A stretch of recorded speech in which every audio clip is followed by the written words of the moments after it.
kudzidzana na baba kana uchikwanisa wako. Learn to spoil your own kids.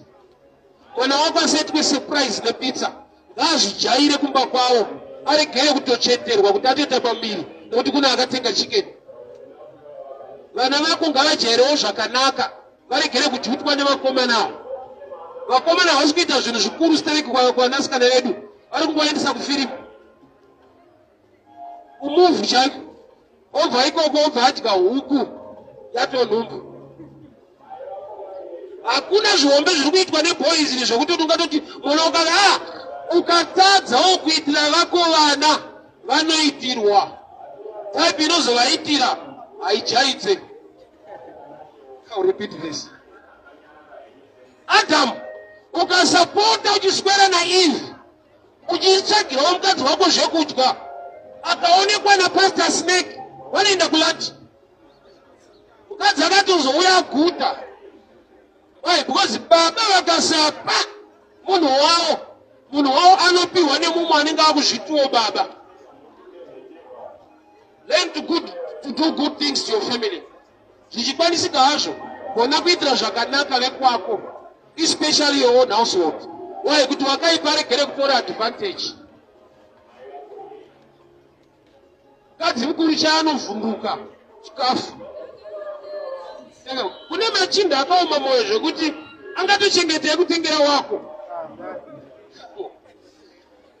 Kunyika wakune drama chaiyo. Kune machinda ari serious zvokuti anogona kutengera mudzimai wako pizza iwe hautenge, but kune anogona kusacrifice kuti anotengera wako. But achidaro ane zvaari kutsvaga. Let us learn to do good things to our own family first.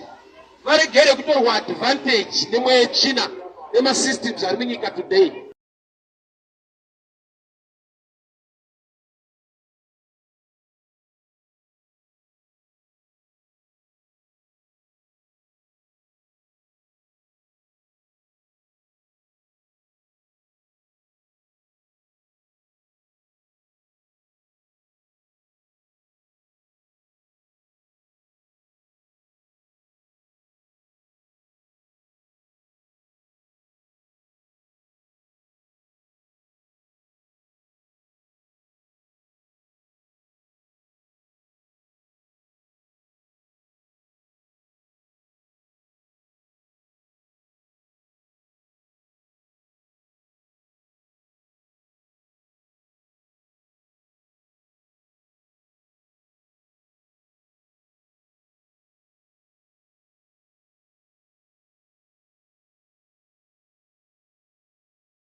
Ndakanzwa mabatiro awakaita amwene wako pakafa murume wako. Saka Ruth asati auya kuBethlehem chakatanga kuuya character in hard and trying times. We are living such times, hard and trying times. May God help you and help us till the disciplines. Izvozvi munhu anoda kuti akubatsire ane nyaya yaakatonzwa. Saka uchiona paunozosvika kwaari anokudza kuti time taticharonga, next year haticharonga. Haachagona kukudza kuti hazviite. Why? Nokuti kune hunhu hwakatungamira kudhara. Vanhu pane vaakanzwa achitaura nezvakuti ndiye muda kubatsira uyu, hamusati ndiye akaita izvi. Ndiye anoita nezvizvi. Onzo asarega timbomira. Ngoti Mwari ndavanhu achingondikanganwa so. Une hunhu hwekuti ukatungamira kuBethlehem, Boazi anoshedzera kuti hapana chikumirira bheta kudorora, hazvina basa zvikuuya. Ruth 2 verse 11 is very dangerous statement. Ndakanzwa mabatiro awaita amwene wako.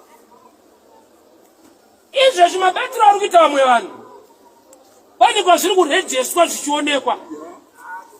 Zvinokublokera imwe favor kufuture.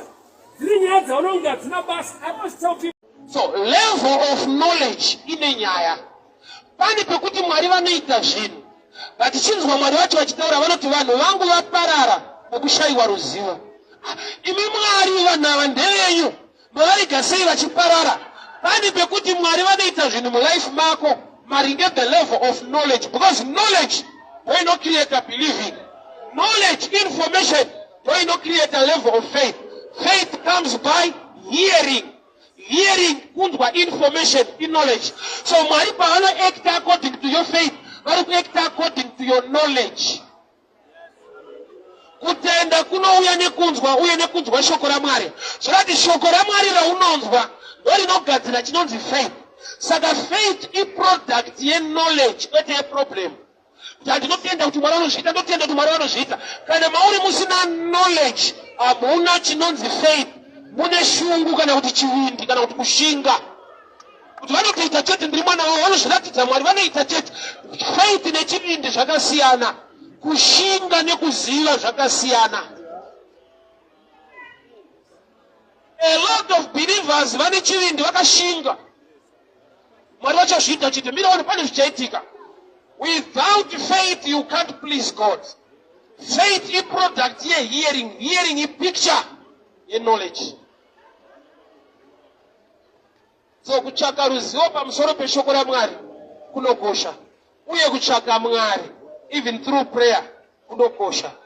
Pane pekuti Mwari vanozvirevhera not through scriptures, but when you pray to him, he reveals himself to you. Ichiparidzwa une mhando yaMwari waunonzwa, uchinyengetera une mamwe manziro aunoita muna Mwari yeye. So vakatsvaga madhoki vakavashaya. Instead yekudzoka kumba neripoti yekuti tashaya, kuna akamupa advice kuti hatifaniri kudzoka neripoti yekushaya tisina kubvira tanzwa kuti Mwari ari kuti kudii.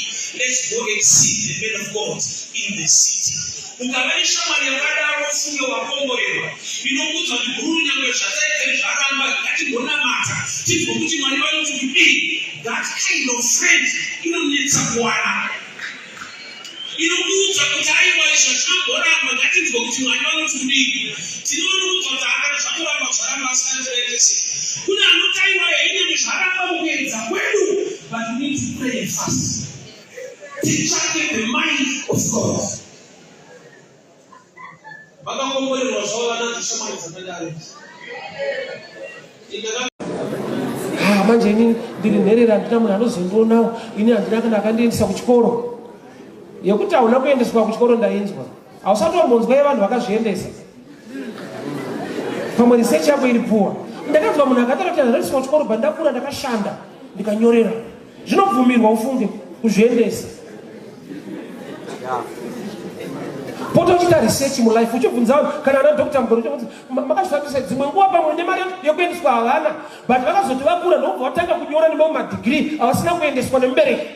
Zvinobvumirwawo futi kuisa shungu palife yako, kwete kuramba uchingovapa mhosva. Seusina imba, baba vangu vanga asina, baba vangu vakabvunza vanodongedzerwa futi mudhara wavo, munopedzana. Bible vanoti God used me to make a difference. Mwari ndishandisei ndiunzewo shanduko kumhuri yekwangu.